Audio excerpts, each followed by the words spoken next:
Raja Wali terbang dengan kekuatan sayapnya. Mereka berlari dan tidak menjadi lesu. Mereka berjalan dan tidak menjadi lelah. Bahasa Inggrisnya. But those who wait on the Lord, menunggu, bukan hanya menunggu bengong, tapi tetap hidup dan melakukan tugas dan kewajibannya. Yang bekerja sebagai guru tetap mengajar, yang sebagai students tetap juga belajar, yang sebagai businessman tetap melakukan bisnisnya, yang sebagai hamba-hamba Tuhan, para pendeta, para majelis tetap melakukan tugasnya. Bahkan shall renew their strength. Mereka-mereka ini tetap melakukan aktivitas hidupnya sehari-hari, tapi oleh Tuhan anehnya selalu dan senantiasa diperkuat dan dikuatkan. Dahsyat. They shall mount up with wings like eagles. Mereka akan naik terbang tinggi dengan sayapnya seperti burung-burung Raja Wali. They shall run and not be weary. Mereka akan lari, tapi tidak lesu, tidak loyo.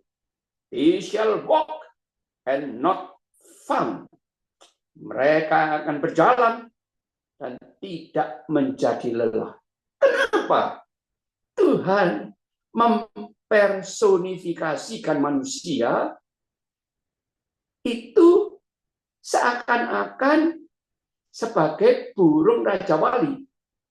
Nah, burung Raja Wali, Bapak Ibu sekalian, adalah rajanya semua jenis burung dan unggas yang ada di muka bumi. Kenapa yang dipilih adalah Raja Wali? Ini menarik, Bapak Ibu. Mari kita tengok sebentar cerita mengenai seekor burung Raja Wali itu seperti apa. Begini ceritanya. Burung Raja Wali yang disebut eagle dalam bahasa Inggris bersarang. Sejak bersarang sudah sangat mentakjubkan. Kenapa? Satu, sarangnya itu ada di ujung puncak tebing yang di bawahnya itu jurang. Dan di tempat ketinggian yang menjulang tinggi inilah dia bersarang dan bertelur. Kedua, telur diarami, padahal di atas itu diterpa angin dan kalau hujan bersatu kehujanan. Jadi si betina, ibu daripada calon Raja Wali kecil, ini terus dengan tidak memperhatikan dirinya sendiri. Dia mengerami yang namanya telur di bawah badannya agar supaya hangat, panas, dan menetas. Ketiga, sejak menetas lalu mulai keluar bulunya, si kecil disuapi oleh sang induk dengan makanan yang sangat spesial, sangat bergizi. Apa itu, saudara? Ikan laut. Kok bisa burung Raja Wali memberi makan ikan laut? Oh iya, burung Raja Wali itu diberi satu hal yang istimewa oleh Tuhan. nanti saya akan beritahukan apa saja keistimewaan yang Tuhan ciptakan ada dan dimiliki oleh burung rajawan. Saya akan sebentar meneruskan. Ketiga, sejak mulai disuapin, lalu mulai keluar sayapnya, sekitar 1,5 bulan sampai 2 bulan, sayapnya sudah membesar. Bahwa dia sudah harus mulai keluar dan dikeluarkan dari sarangnya oleh sang ibunda. Benar, saat itulah sang ibunda mulai menendang, mencocokkan paruhnya kepada yang namanya leher dari si kecil, dan dia lempar keluar dari sarang. Pasti jatuh dan mati. Mau tidak mau, si kecil harus mengepak-ngepakkan sayapnya. Mulai belajar untuk mengepakkan sayap. Tapi masih tidak kuat. Meluncur dia dari ketinggian ke bawah. Mati. Ternyata tidak mati. Kenapa? Si induk langsung dengan kecepatan yang tinggi dia menangkap si bayi eagle ini dan dia taruh di atas kepak sayapnya. Dia naik lagi, dia lempar lagi, sehingga si kecil mau tidak mau harus mengepakkan sayapnya. Dengan cara itulah si kecil burung Raja Wali mulai belajar untuk mengepakkan sayap dan bisa terbang pada akhirnya. Keempat, setelah bisa terbang sendiri, dia dilatih untuk mencari makannya sendiri, yaitu bersama dengan induknya turun ke bawah. Kemana? Ke lautan luas. Dan ibunya, induknya, memberitahu kepada anaknya, begini caranya menangkap ikan yang bisa langsung ditangkap, bukan dengan paruhnya, tapi dengan cakar kakinya. Dia terbang di atas ketinggian, turun karena bisa melihat dari 1 kilometer di bawah, di atas permukaan laut, dan di bawah laut sampai kedalaman 20-30 meter ada ikan. Dia langsung turun ke bawah. Ada yang dicocok dengan paruhnya, ada yang di atas lagi berenang bergerombol, langsung cakarnya menangkap. Dapat bukan cuma 1, bisa 2-3 ekor. Langsung dibawa terbang tinggi dan di tebing dia berhenti untuk memberikan yang namanya ikan itu dimakan oleh si kecil. Begitu caranya. Dan setelah cukup usianya, si ibu tidak lagi mau memberikan makanan ikan kepada si kecil, dan dia mendorong si kecil untuk menangkap sendiri dan untuk bisa mendapatkan makanannya sendiri. Ada cerita yang menarik. Suatu hari ada seorang peternak ayam. Tahu-tahu dia melihat ada sebuah telur yang besarnya 7 kali besarnya telur ayam. Loh, telur apa ini? Dia nggak bisa tahu. Apakah telur burung unta atau burung apa?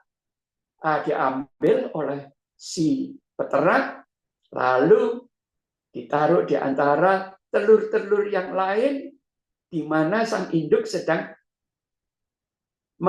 mengerami. Termasuk si telur besar ini ditaruh di tengah-tengahnya. Pada waktunya menetas. Ternyata telur-telur ayam yang lainnya, ya pasti keluarlah yang namanya anak ayam kecil.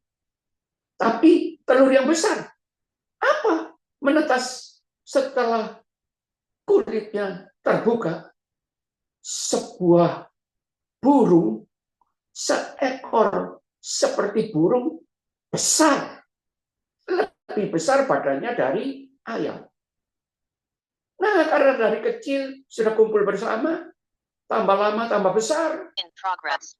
Yang namanya si ayam juga tumbuh menjadi besar, tapi tubuh dari si burung Raja Wali jauh lebih besar dari ayam-ayam kecil ini. Dan yang menarik, setelah besar, yang namanya anak ayam bisa terbang. Oh, bisa. Tapi paling-paling 5 meter, 7 meter, 10 meter. Sedangkan si anak Raja Wali, dia terbangnya ratusan meter dan tidak kembali. Karena apa? Si anak Raja Wali beda dengan ayam. Ayam terbang, turun lagi ke daratan. Tapi burung Raja Wali, begitu dia terbang, dia mencari induknya di tebing-tebing yang tinggi. Itu adalah habitat daripada Raja Wali. Raja Wali, burung Raja Wali tidak mungkin bisa hidup bersama ayam. Kenapa saya katakan begini? Karena bukan habitatnya. Dia harus hidup bersama dengan burung-burung Raja Wali yang lainnya. Dia cari induknya. Dia cari saudara-saudaranya. Puji Tuhan. Dan apa yang terjadi? Sifat dan habitat eagle, burung Raja Wali, adalah satu. Dia memiliki mata yang super amat tajam dan canggih.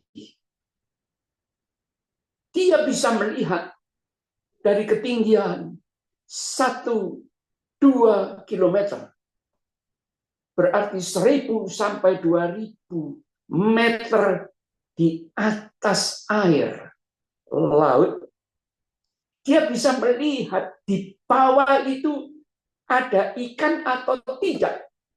Begitu dilihat ada kumpulan ikan, dia mulai terjun ke bawah, dan disitulah dia menyambar ikan-ikan itu. Baik dengan paruhnya untuk ikan yang besar, tapi untuk ikan-ikan yang kecil, dia cengkeram dengan kedua kaki, yaitu cakar-cakarnya. Sekali dia ambil, sekali dia terkam dengan cakar-cakarnya, lebih dari 4-5 ekor ikan yang dia dapatkan. Kedua, burung Raja Wali sanggup untuk mengangkat, membawa yang namanya korbannya yang sudah tidak berdaya, itu 5-10 kilo.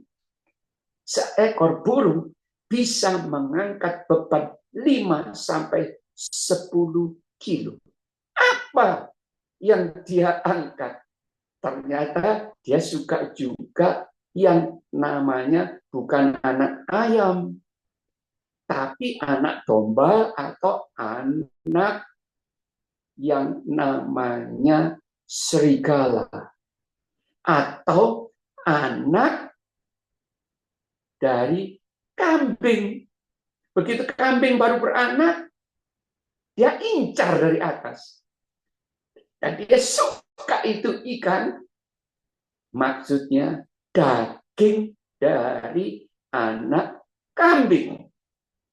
Dia terjun, dia serang yang namanya ibu, yang namanya induk dari si kambing, yang menjaga dan melindungi si anak kambing. Tapi karena dia bisa terbang putar, dikejar sama yang namanya induk kambing, anak kambing ditinggalkan, di situ dia terkam dan diangkat dibawa pulang ke tebing-tebing. Dahsyat. Ketiga, tidak pernah ada cerita atau sejarah sejak dari zaman dulu sampai dengan saat ini, seekor eagle burung Raja Wali kedapatan mati, kelaparan, atau karena sakit. Belum pernah ada cerita tentang hal ini. Wow, berarti seekor burung Raja Wali adalah sangat kuat. Dan umurnya juga panjang. Dan pandai mencari makan. Satu kata, hidupnya itu mandiri. Bisa berdikari. Kalau itu manusia, berdiri di atas kakinya sendiri. Tidak mengharapkan sang induk atau orang lain.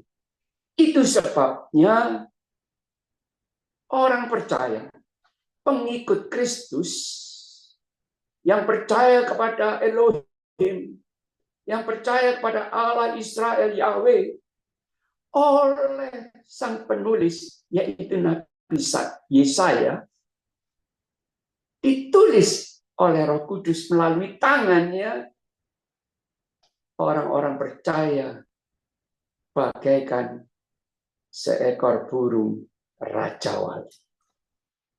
Puji Tuhan. Nah, dari cerita ini, Bapak, Ibu, Saudara sekalian, dari dulu saya berpikir, kenapa ya kok Tuhan ini memperumpamakan manusia dengan personifikasi burung. Dan burung itu burung Raja Wali.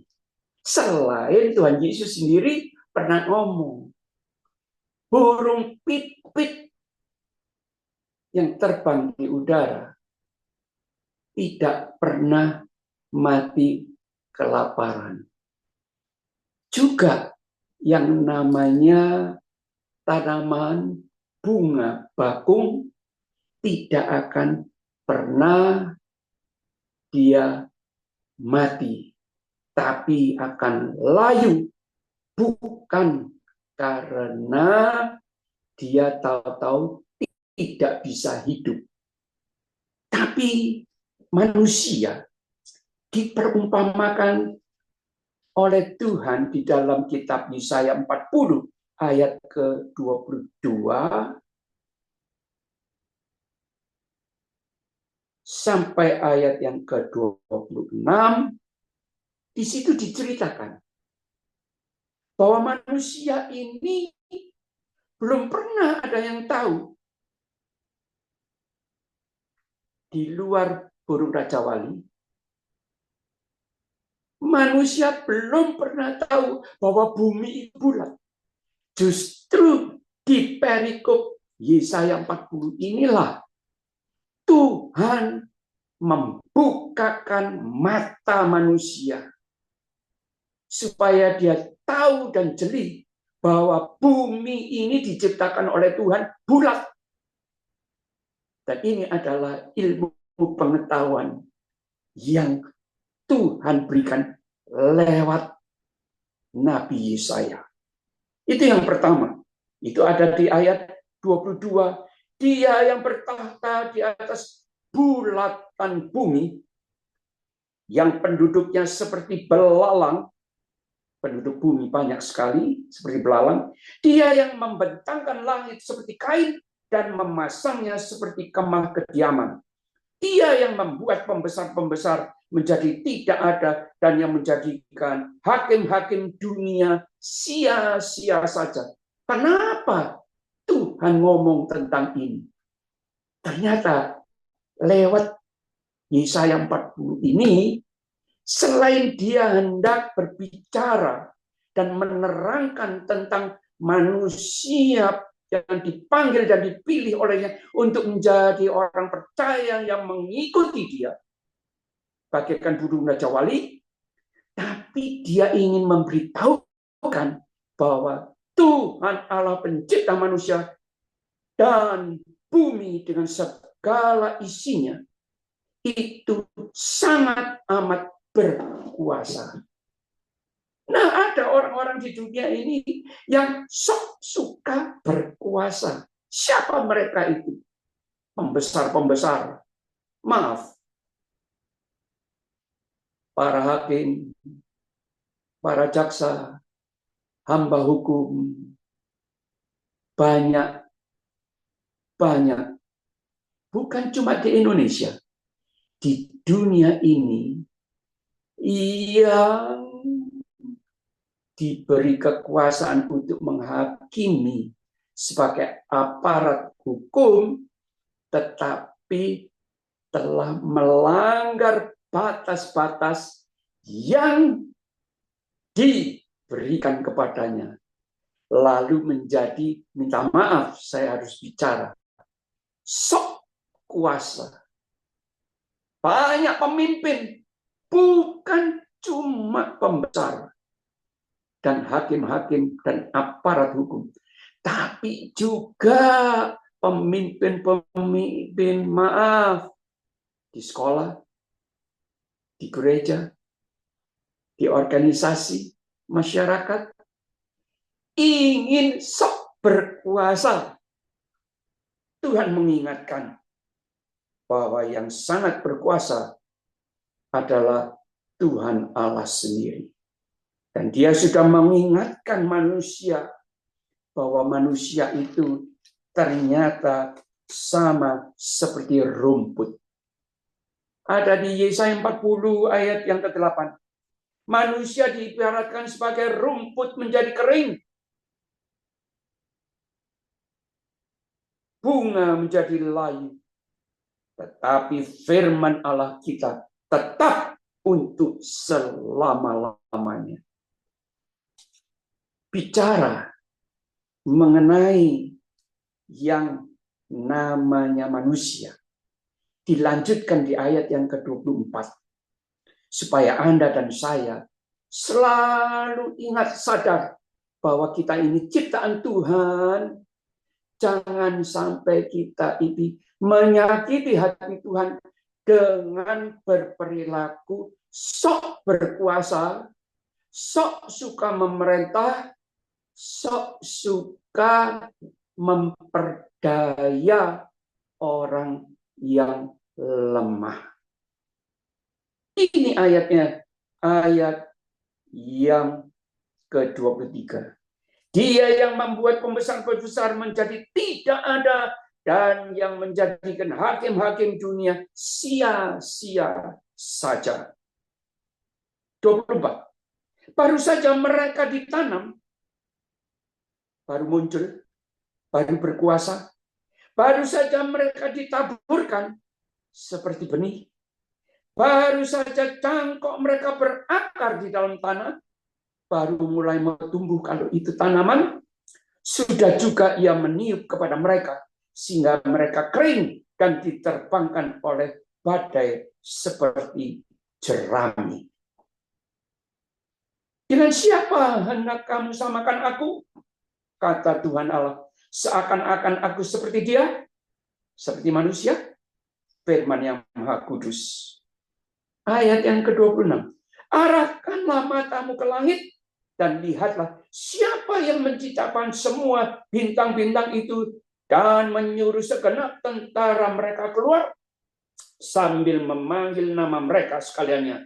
Satu pun tiada yang tak hadir, oleh sebab Ia Maha Kuasa dan Maha Kuat. Maksudnya di sini, semua ciptaan Tuhan, bintang-bintang itu ada namanya. Ada Saturnus, ada mana bintang kejora, bintang-bintang apapun juga diberi nama. Siapa yang memberi nama? Manusia. Dan yang terdekat adalah bintang yang bisa dilihat juga dari Zoe. Kalau malam, ada bintang yang sangat terang. Bintang apa itu? Nah, itu namanya Saturnus. Bintang yang sangat dekat dengan bumi.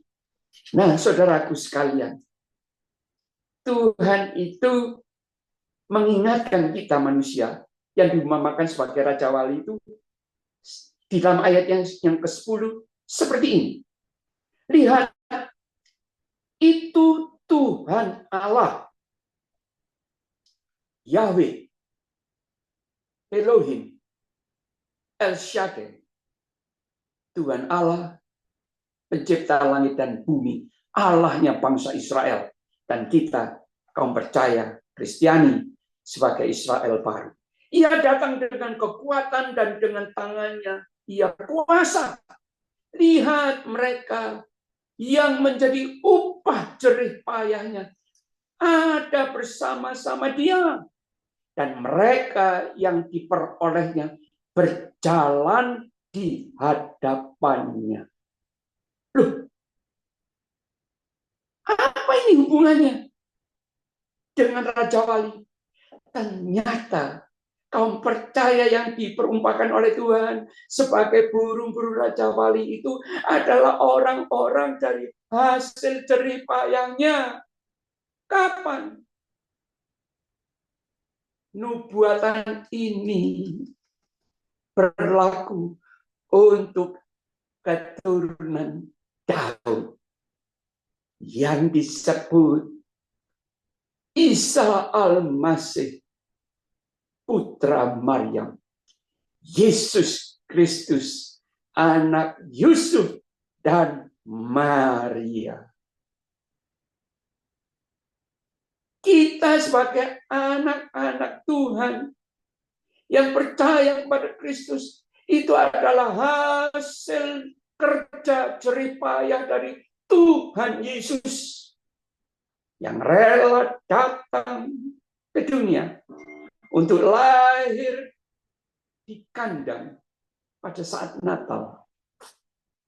Lalu besar, dia pergi untuk menginjil, untuk memberitakan kabar baik, damai, sejahtera.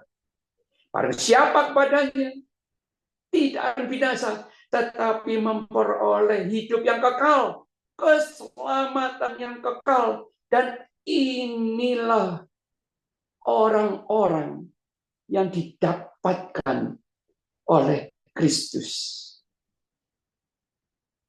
Pada waktu dia masih bayi pun, orang-orang besar pembesar, 3 orang majus, 3 orang raja datang untuk menyembah kepadanya. Tidak hanya datang menyembah, tapi memberikan persembahan emas, kemenyan, dan mur. Ayat yang ke-11. Seperti seorang gembala, ia, Tuhan Yesus, mengembalakan kawanan ternaknya dan menghimpunkannya dengan tangannya. Anak-anak domba di pangkunya, induk-induk domba dituntunnya dengan hati-hati. Persis seperti nenek moyangnya Yesus yang mengatakan seperti apa? Bernubuat, Tuhan adalah gembalaku, takkan kekurangan aku. Dia membaringkan daku di padang yang berumput hijau. Dia membimbingku ke air yang tenang. Dia Apa saudaraku? Terusannya bagaimana lagunya? Ia menuntunku yang Nah, puji Tuhan. Seswi, STTSOE. Ternyata tidak melamun, tidak mengantuk, tapi bisa mengikuti Zoom ini dengan baik. Dia menuntunku ke jalan yang benar oleh karena namanya. Sekalipun apa? dan lembah Puji Tuhan. Puji Tuhan. Bukan cuma yang nona-nona. Itu ada juga yang nyong-nyong juga tidak tidur ya. Bisa menyambut firman ini. Kenapa nenek moyang Tuhan Yesus itu bisa ditulis oleh Nabi Daud yang adalah nenek moyang Tuhan Yesus. Yang menulis di dalam Mazmur 23 seperti itu. Kenapa? Karena ternyata kita ini adalah pendatang-pendatang di dunia ini yang pasti pada zamannya akan mengalami hal-hal yang susah. Sama seperti saat ini, bukan? Zaman ini adalah zaman akhir. Zaman di mana perubahan begitu cepat.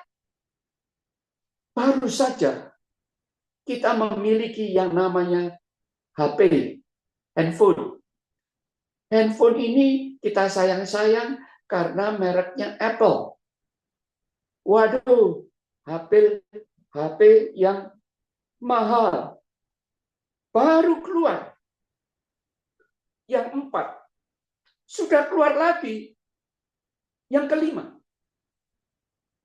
Belum habis, belum 1 tahun, keluar lagi. Yang ke-6. Dan demikian seterusnya. Karena dunia ini makin lama, teknologinya makin canggih. Tapi justru karena teknologinya makin canggih, justru di negara yang teknologinya ditemukan dan disebarkan ke seluruh dunia, sangat amat canggih dan dipuja-puja, negaranya hancur. Coba teman-teman lihat, saya beberapa hari ini, sejak pulang dari Korea, saya menangis. Karena orang-orang Korea selama 2 minggu, seminggu lamanya kami menghadiri konferensi Asian Pastors Conference. Yang datang selain dari Indonesia adalah para hamba Tuhan. Dari mana? Dari Mongol. Dari utaranya China. Negara yang dekat dengan kutub utara. Mereka, baik yang hadir di konferensi dari Indonesia maupun dari Mongol, para hamba Tuhan, bisa melihat apa yang Tuhan kerjakan di Korea. Kami diundang oleh 3 gereja dengan 3 pastor gembala mereka. 2 dari Presbyterian, sama seperti GPIB, HKBP, GKI, GKT, GEMIT, GKS, Presbyterian. Yang 1 Metodis. Kita disambut dan bukan cuma diberi makan, dipestakan Bapak Ibu. Oleh siapa? Oleh jemaat, 3 jemaat ini, di mana ditempati dan yang mengundang kita untuk konferensi ini, dipestakan Bapak Ibu. Di mana? Di gereja mereka ternyata ada tempat untuk makan bersama dengan jemaat. Para pemimpin gereja di Korea, gereja yang besar, pasti membangun dan memiliki tempat untuk makan bersama. Di situ mereka menjamu kita. Bukan cuma menjamu dengan makanan jasmani. Bapak Ibu, ternyata jemaat dan 3 pendeta, 3 jemaat ini yang berbeda denominasi, mereka itu menyambut kita dengan penuh rasa kasih dan kasih sayang. Dahsyat Bapak Ibu. Sama seperti yang kita rasakan saat mereka kaum muda memuji Tuhan. Lalu juga kor mereka. Di antara kor mereka itu ada seorang pria yang adalah sopir bus yang membawa kita, yang menjemput kita, mengantar kita pulang, dan membawa kita keliling pesiar pada hari-hari terakhir. Si sopir bus ini ternyata jemaat, bahkan umurnya sudah 71 tahun. Sudah membawa bus keliling, pulang dari satu tempat yang amat jauh, kita dibawa pesiar. Dia pulang masih nongol ada di antara peserta kor, memuji Tuhan dengan penuh semangat. Dahsyat Bapak Ibu. Dan anak-anak kecil, mereka bisa mengadakan KKR anak-anak kecil. Di tahun sebelumnya, satu gereja Presbyterian bisa mengadakan KKR anak dengan jumlah anak-anak sekolah minggu 50.000. Saya ulangi, 50.000 anak-anak kecil sekolah minggu dikumpulkan di satu stadion untuk sepak bola. Di sana mereka memuji, menyembah, memuliakan nama Tuhan Yesus Kristus. Padahal mereka, nenek moyang mereka adalah turun-temurun penyembah berhala. Sama seperti bangsa kita, bukan? Nenek moyang kita juga penyembah berhala, bukan? Tapi mereka menjadi manusia-manusia yang berubah dan dirubahkan oleh Tuhan. Seumpama burung, bukan burung biasa. Seumpama manusia, bukan manusia pada umumnya. Tapi mereka lah yang kita dan aku sendiri lihat bagaikan burung-burung rajawali. Kenapa?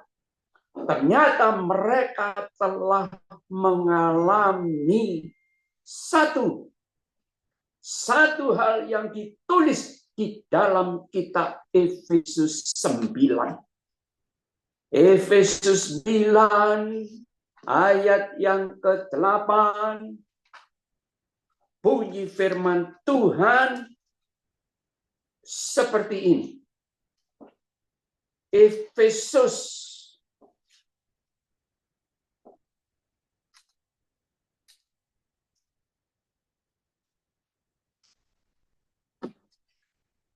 maaf, saya memakai Alkitab yang ada bahasa Inggrisnya sehingga tidak begitu terbiasa, dan Efesus ternyata ada di sini. Efesus 5. Demikian bunyi firman Tuhan. Efesus 5 ayat yang ke-8. Memang dahulu kamu adalah kegelapan. For you were once darkness. Tetapi sekarang kamu adalah terang di dalam Tuhan. Sebab itu hiduplah sebagai anak-anak terang. But now you are light in the Lord. Walk as children of light. Jadi mereka itu menunjukkan terang, bukan seperti sinar lampu yang bercahaya. Tapi aneh, muka para pendeta mereka, pemimpin gereja mereka, dan jemaat Tuhan itu, mukanya itu bersinar. Saudaraku sekalian, sungguh, ketika berpapasan, lalu kita jabat tangan, mereka senyum. Mereka tidak bisa bahasa Inggris, tapi mereka mencoba untuk ngomong apa? Annyeonghaseyo. Halo. Itu mereka sambut kita dengan wajah yang cemerlang. Kira-kira kalau ada tamu yang belum pernah menginjakan kaki di STT SOE, kira-kira disambut dengan senyum atau dengan curigation? Bagaimana? Adik-adik, siswa-siswi, student STT SOE, kalau ada tamu datang yang belum kalian kenal, kalian sambut dengan senyum atau dengan muka cemberut? Dengan mata melotot. Dengan senyum. Oh, ya. Senyum yang manis. Oh, begitu ya, senyum habis ya. Senyumnya sampai habis. Oh, baru tahu ada senyum sampai habis. Kalau senyum habis, tinggal tidak? Kalau senyumnya habis, giginya masih tetap tinggal tidak?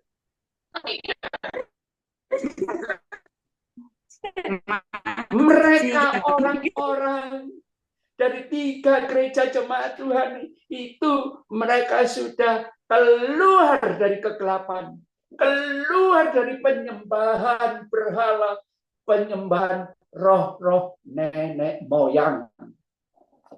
Keluar dari apa? Penyembahan iblis, opok-opok, setan, dengan segala macam perdukunan. Mereka keluar, mereka tinggalkan, dan mereka menjadi anak-anak terang.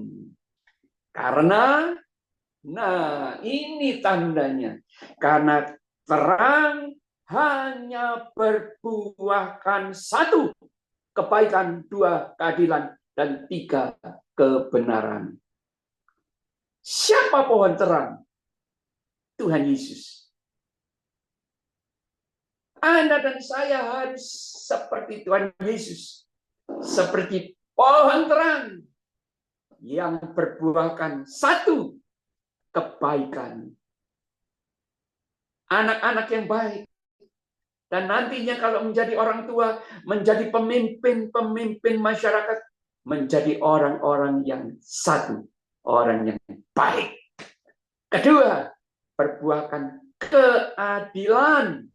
Dan ini ada kaitannya dengan para hakim yang harus adil.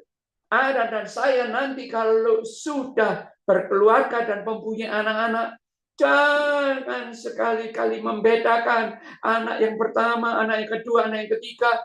Jangan sampai anak yang ke-10. Ada yang anak emas, ada yang anak perak, ada yang anak batu, ada yang anak kerikil, ada yang anak tanah, ada yang anak kayu, dan lain sebagainya. Iya, kita bisa ketawa. Coba sekarang diingat. Anda diperlakukan adil nggak oleh orang tua Anda? Atau ada kakak, ada adik yang dijadikan anak emas. Sedangkan Anda adalah anak kayu, anak batu. Jangan sampai sudah diperlakukan sebagai anak batu, lalu mempunyai kepala batu. Aduh, kasihan. Jangan ya. Saya yakin Bapak Ibu sekalian bukan golongan orang yang berkepala batu, tapi berkepala penuh dengan kebaikan, keadilan, dan kebenaran. Kenapa? Karena hati kita sudah menjadi tempatnya Allah Roh Kudus. Itu sebabnya ayat ini lalu menjadi ayat yang ke-11. Maaf, ayat yang ke-11. Begini bunyinya. Janganlah turut mengambil bagian dalam perbuatan-perbuatan kegelapan yang tidak berbuahkan apa-apa. Tetapi sebaliknya telanjangilah perbuatan gelap yang memalukan itu. Puji Tuhan. Kenapa ayat 12? Sebab menyebutkan saja pun apa yang dibuat oleh mereka di tempat-tempat yang gelap dan tersembunyi memalukan. Puji Tuhan. Tetapi segala sesuatu yang sudah ditelanjangi oleh terang itu menjadi tampak. Sebab semua yang tampak adalah terang. Anda dan saya harus menjadi anak-anak terang yang berbuahkan buah terang. Tuhan Yesus adalah pohon terang. Anda dan saya harus menjadi pohon-pohon terang yang berbuahkan 3 buah terang itu. 1 kebaikan, 2 keadilan, 3 kebenaran. Menjadi orang-orang yang benar. Karena orang benar pasti baik dan adil. Puji Tuhan. Kemudian ditulis oleh Rasul Paulus kepada jemaat di Efesus. Sebagai burung-burung Raja Wali. Harus seperti ini. Itulah sebabnya dikatakan bangunlah. Hai kamu yang tidur dan bangkitlah. Terbanglah dari antara orang mati. Dan Kristus akan bercahaya atas kamu. Ternyata ayat ini berkaitan dengan yang namanya orang-orang mati. Apa yang mati? Rohaninya mati. Dan banyak orang mati yang tidak akan bangkit. Ayat ini berkaitan dengan apa? Dengan yang namanya subtema kita, rapture. Pengangkatan. Kapan terjadi pengangkatan? Saat bunyi sangkakala berbunyi. Kalau bunyi sangkakala, kalau bunyi sangkakala, kalau bunyi sangkakala, kalau namaku dipanggil ku ada. Puji Tuhan. Karena terang hanya berbuahkan kebaikan, keadilan, dan kebenaran. Karena itu perhatikanlah dengan seksama bagaimana kamu hidup. Jangan seperti orang bebal, tetapi seperti orang arif. Orang Kristen, orang percaya yang masih melakukan kejahatan, tidak melakukan kebenaran sebagai orang benar. Dia adalah orang bebal. Dan tidak termasuk orang yang arif. Semua Anda dan saya, kaum Raja Wali, yang adalah hasil jerih payah Kristus, harus hidup seperti Kristus. Itu ada di 1 Yohanes 2 ayat yang ke-14. Barang siapa berani mengatakan dia adalah orang percaya, dia adalah pengikut Kristus, maka dia seharusnya harus hidup sebagaimana Kristus pernah hidup di dunia ini. Karena Kristus benar, Anda dan saya harus menjadi orang benar, karena hanya orang benar yang akan tidak disebut sebagai orang mati. Perhatikan, hanya orang benar, adil dan baik, yang seperti Kristus, pengikut Kristus, hidup takut, taat, setia kepada Kristus, melakukan kehidupannya dengan normal, hidup dengan sangat bijaksana dan hati-hati, tidak sembarangan, hidupnya dijaga, pakaiannya dijaga, karena pakaiannya adalah pakaian lenan putih, dialah yang tidak akan mengalami kematian. Kenapa saya katakan ini? Karena ketika Anda dan saya masih hidup ini, bunyi sangkakala ada, langsung Anda dan saya akan diupahkan oleh Tuhan, bisa mendengar bunyi sangkakala. Tubuh Anda diupahkan menjadi tubuh kemuliaan. Dahsyat. Makanya ayat ini ada kaitannya dengan rapture. Itu sebabnya kita bahas pada malam hari ini, dan di dalam kitab Yesaya ayat yang ke-11, Yesaya 62 ayat yang ke-11, demikian bunyi firman Tuhan. Sebab inilah yang telah diperdengarkan Tuhan sampai ke ujung bumi. Katakanlah kepada putri Sion, Yerusalem, sesungguhnya keselamatanmu datang. Sesungguhnya mereka, Anda dan saya kaum percaya, yang menjadi upah jerih payahnya Kristus, ada bersama-sama dengan Dia. Ini dinubuatkan oleh Nabi Yesaya. Dahsyat. Dan mereka yang diperolehnya berjalan di hadapannya. Apa yang dimaksud dengan berjalan di hadapannya? Mereka akan menghadap, setelah berjalan, berdiri di hadapan tahta pengadilan Kristus. Untuk mempertanggungjawab jawab semua perbuatannya selama dia hidup di muka bumi. Dan apa yang terjadi ketika orang-orang percaya sebagai upah Kristus berjerih payah bekerja selama 33 tahun di muka bumi ini. 3 tahun dia jalan menginjil. Mereka dan Anda dan saya adalah buah pekerjaan Kristus, bukan? Anda dan saya kan orang-orang seperti orang Korea, orang-orang Chinese, orang-orang Indonesia, orang-orang Kamboja, seluruh Asia, bahkan sampai di negara-negara Eropa. Nenek moyang menyembah penyembah berhala. Tapi Anda dan saya sudah dicuci oleh darah Kristus.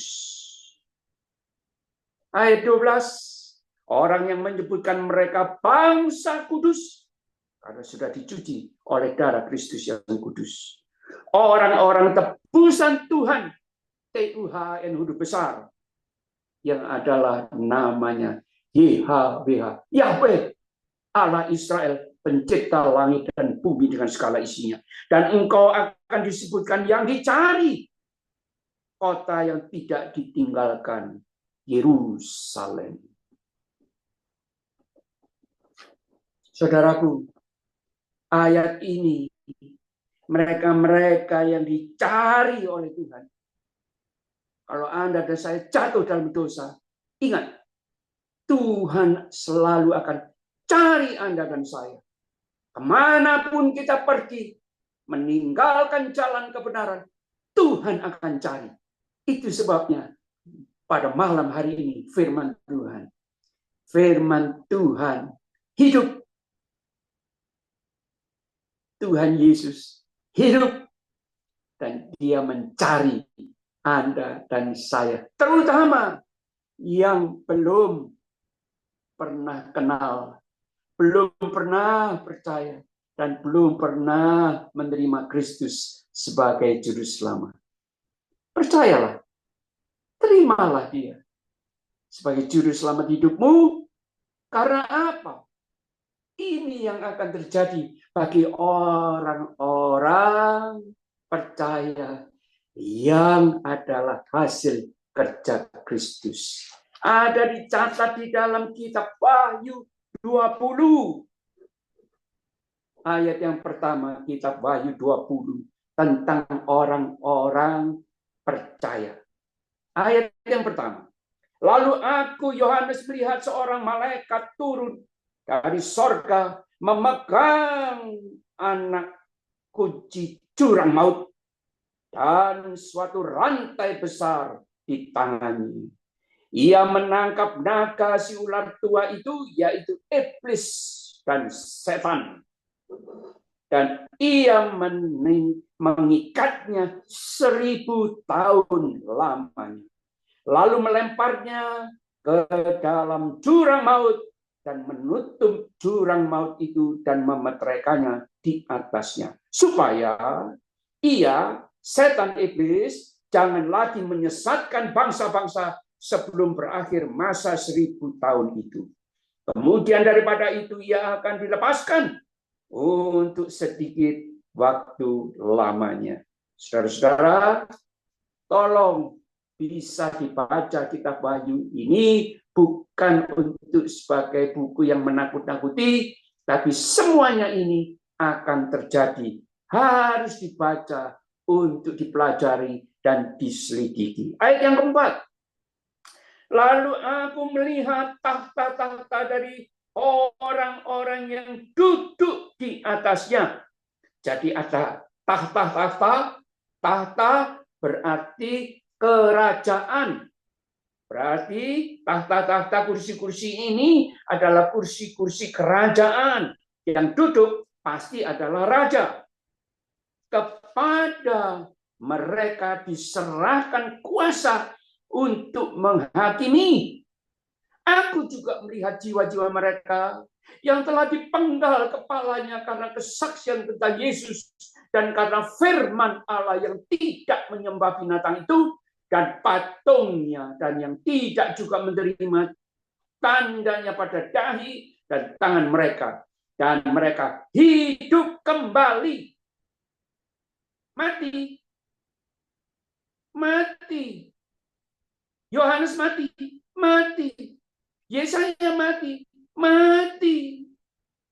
Para martir mati. Mati. Tapi mereka hidup kembali dan memerintah sebagai raja. Dan tadi untuk menghakimi.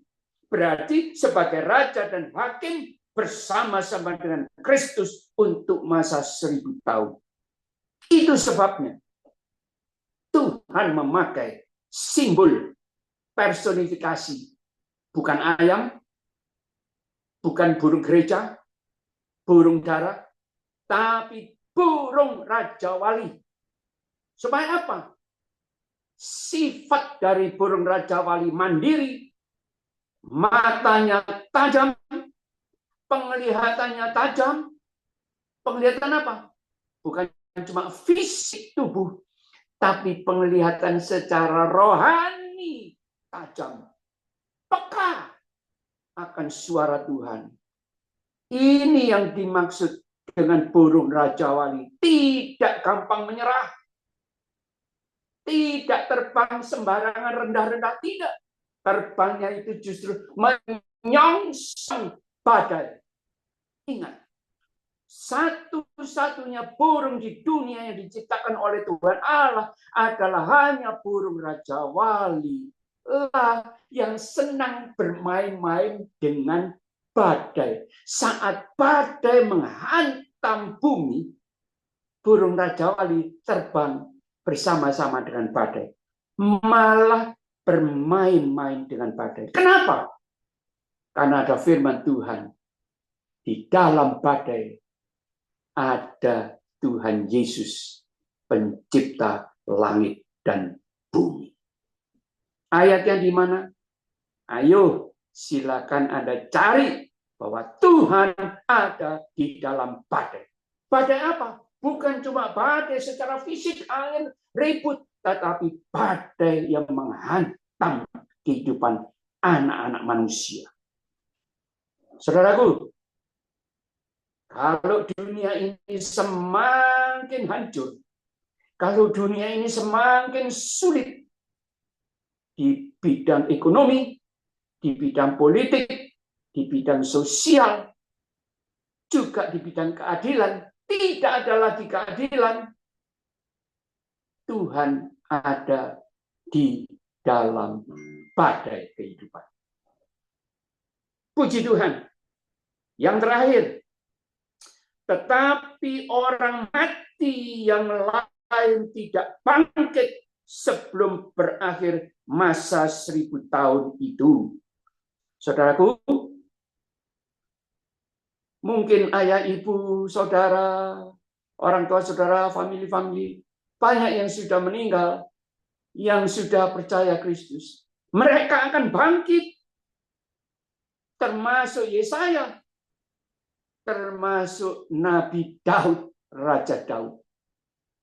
Akan bangkit saat rapture terjadi, terdengar bunyi sangkakala. Ayat yang kelima saya baca, saya ulangi. Tetapi orang-orang mati yang lain, jadi selain Anda dan saya, kalau tahu yang namanya Tuhan datang, ada orang-orang yang lain tidak bangkit sebelum berakhir masa yang 1000 tahun itu. Inilah kebangkitan yang pertama. Jadi yang di dalam Kristus mati, bangkit. Itu kebangkitan pertama. Tapi Anda dan saya tidak usah mengalami kebangkitan yang pertama. Langsung diubahkan tubuh Anda dan saya. Dengan tubuh kemuliaan. Berbahagia dan kuduslah ia yang mendapat bagian dalam kebangkitan pertama itu. Jadi orang-orang yang mati akan bangkit ketika bunyi sangkakala rapture terjadi. Anda dan saya juga akan langsung bersama dengan Kristus di awan-awan. Kematian yang kedua tidak berkuasa lagi atas mereka, tetapi mereka akan menjadi imam-imam Allah dan Kristus. Jadi orang-orang yang bisa mendengar bunyi sangkakala ketika dia hidup dan orang-orang yang sudah mati tapi orang percaya, mereka akan menjadi imam-imamnya Allah dan Kristus. Persiapkan diri Anda untuk menjadi imam-imamnya Tuhan. Dan mereka akan memerintah sebagai raja bersama-sama dengan dia 1000 tahun lamanya. Terakhir, sebelum saya mengatakan amin, bagaimana keadaan Anda dan saya? Dalam keadaan menyongsong yang namanya hal-hal yang mungkin akan lebih menyengsarakan dunia ini. Peperangan, kata Tuhan Yesus, sebelum dia datang, akan terjadi di mana-mana. Kelaparan, banjir, lalu tsunami. Semua itu sudah terjadi. Siapkah Anda dan saya untuk rapture? Ketika bunyi sangkakala berbunyi, bisakah Anda mengatakan, ini aku Tuhan?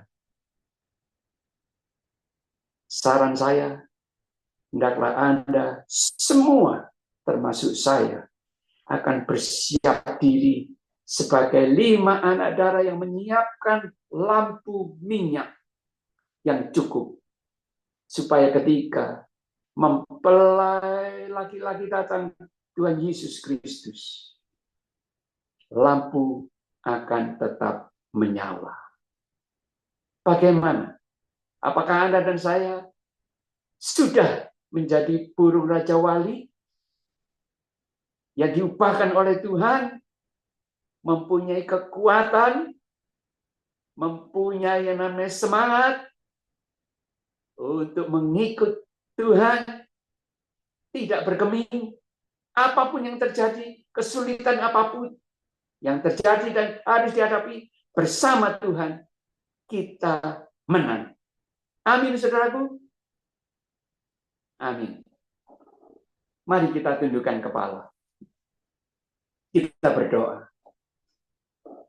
Tuhan Yesus, hamba-Mu sudah selesai untuk memperkatakan firman-Mu yang adalah kebenaran. Biarlah para pendengar, pemirsa, juga hamba-Mu sendiri tidak akan tertinggal, tapi boleh terhisap, ikut serta sebagai peserta yang selama hidup di muka bumi ini memiliki kebiasaan, yaitu untuk hidup di dalam terang-Mu, berjalan di terang Tuhan, bersama Tuhan, peka akan suara Kristus, sehingga kami tidak mudah jatuh, kami tidak mudah, ya Tuhan, terpengaruh oleh situasi pergaulan macam apapun juga. Malah kita harus menjadi terang untuk menerangi kaum di mana Engkau tempatkan kami untuk bergaul dan hidup. Dalam nama-Mu Tuhan Yesus kami bersyukur. Haleluya. Amin. Puji Tuhan.